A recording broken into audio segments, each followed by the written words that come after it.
د افغانستان پوځ د مجهز کېدو او پیاوړي کېدو په لور، خو پاکستان ته بیا بد خبر. جزئیاتو لپاره ویډیو تر پای وګورئ. ملا یعقوب د افغانستان پوځ مسلکي او پیاوړي کولو ته کار ویل. د ملي دفاع وزارت وایي دغه وزارت د بیلابیلو قطاعاتو او جزو تعاملونو 25 تنه مداومین د BM22 40 میله دستګاه له یو میاشتنیو نظري او مسلکي زده کړو فارغ شوي دي.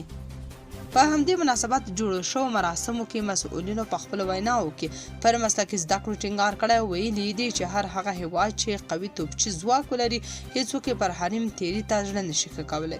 دوی زیاته کړې چې یاد زده کړې د مداومینو د لا مسلکي کېدو په موخه برابرې شوې وي څو وکولی شي د هیواد له سرحداتو په کلکه دفاع او ساتنه وکړي. مسؤلینو ټینګار کړی چې فارغان د خپلو مسؤلیتونو ته جدي پاملرنه وکړي، د بیت المال ساتنه د خپل لومړیتوب وګرځوي او د شرعي امورو په چوکاټ کې د خپلو امیرانو اطاعت وکړي.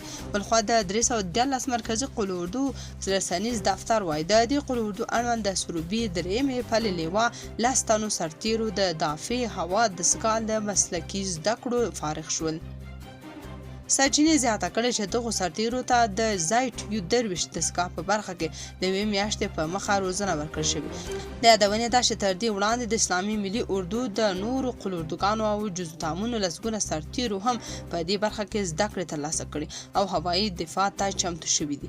نظامي شنونکي بیا وایي د افغانستان دفاع وزارت دې کړنو ته په کتو ښکاري چې د افغانستان پوځ به مجهز او پیاوړی شي او ګاونډیان به په اسانه پر افغانستان د برید هڅه ونه کړي. د دوی په وینا چې که د یوه هیواد پوځ قوي وي نو بهرنیان بیا ورته په ټیټ نظر هم نه ګوري. تاسو په دې اړه څه نظر لرئ؟ کمنټ کې شریک او چینل هم سبسکرایب کړئ.